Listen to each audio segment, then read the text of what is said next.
Dr. Hovind, I love your doctoral thesis. I've torn it to pieces with house and gaffle. I can't remember when I last pissed myself laughing. It's a good thing the thesis mopped the piss off the floor. Welcome to part 10 of this read-through and peer review of Kent Hovind's doctoral dissertation, which was published on wikileaks.org on December 9th, 2009. If you have not yet seen the previous parts of this series, then I recommend that you go back and see those first, as I will be starting off in this episode exactly where I left off in the last. In the last episode, Kent told us all about Cain and his amusingly shaped vegetables. In this episode, Kent starts off talking about the flood. Bullshit detectors at the ready? Let's wade in. The evil in the world continued to get worse, until God had to destroy the inhabitants of the earth with a flood. Of course he did. He couldn't just show them the error of their ways. No, he had to wipe the bastards off the face of the earth. When the flood was over, Satan began to work on Noah's descent.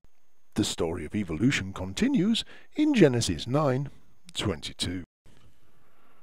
And Ham, the father of Canaan, saw the nakedness of his father, and told his two brethren without. Ham, instead of doing the wise thing of covering up his father's nakedness, went out and laughed about it to his two brothers, evidently. 'Cause we're presuming an old bloke pissed out of his brain with his cock out was obviously amusing to him.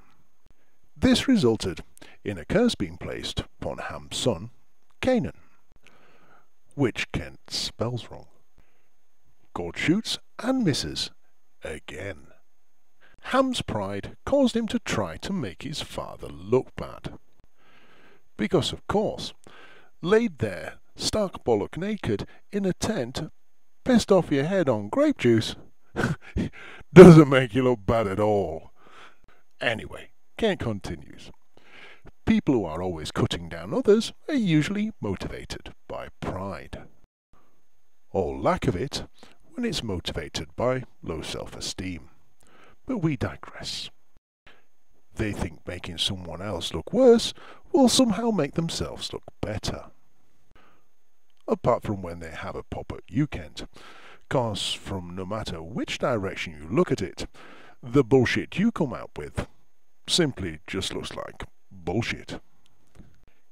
He goes on. The story continues in Genesis 10. The people had been commanded by God to spread out and replenish the earth. Some decided instead to rebel against God's authority and exalt themselves. Genesis 10:8-9 says, And Cush begat Nimrod. He began to be a mighty one in the earth. He was a mighty hunter before the Lord. Wherefore it is said, even as Nimrod the mighty hunter before the Lord. The word before in that verse means in the face of the Lord, or against the Lord. Well, I'm glad some of it makes sense, Kent, because the rest of it makes no bloody sense whatsoever. Or are you just making shit up again, Kent? Anyway, Kent continues. Nimrod's rebellion against the Lord caused him to begin construction of the Tower of Babel. We see this tower mentioned in Genesis 11:1-9. And the whole earth was of one language, and of one speech.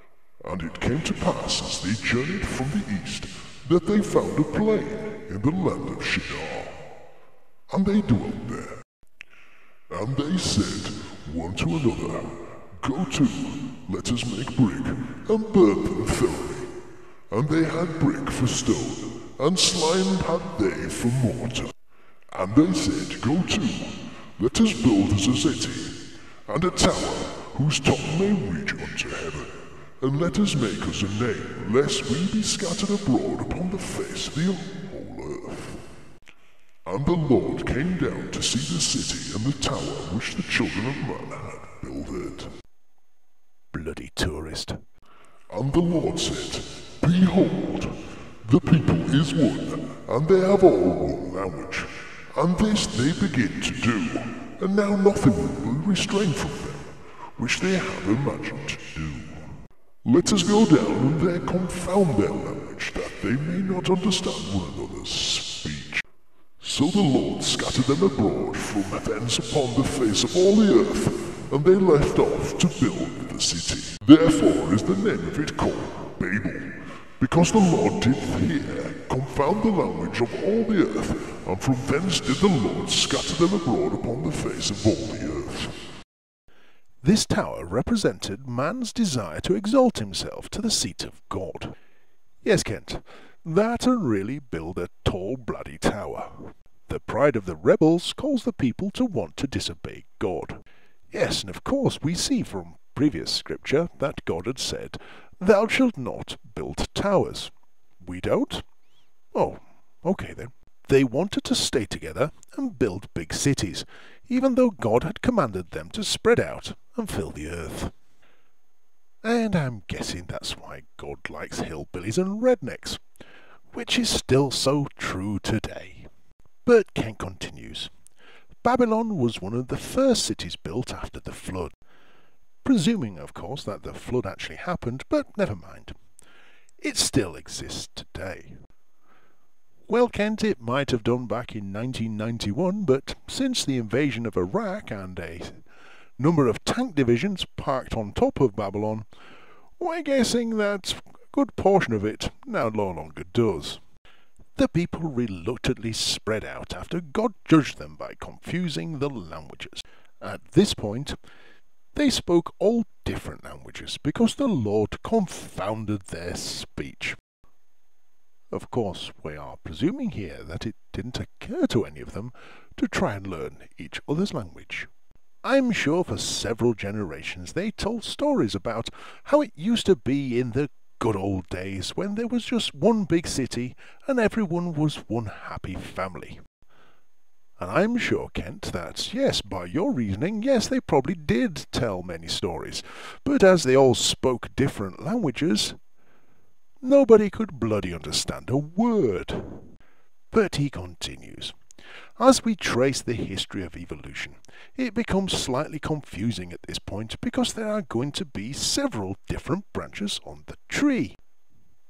Kent, it's been confusing all the way through. You see, when you're talking about allele frequency within a population over time and its variance, and prattling on about the Tower of Babel, confusion is inevitable. You see, you might as well be talking about the numerous different ways that you can serve a potato. It's about as relevant. But anyway, he goes on. I will focus on just two of the main branches. Oh, thank God for that. When the people left the Tower of Babel, they took their false religion of evolution with them. They still hoped that they could exalt themselves to godhood. For the sake of the study, we shall call them the Eastern and Western branches of evolution. Call them what you want, Kent, but for the sake of clarity and accuracy, we shall just call them bullshit.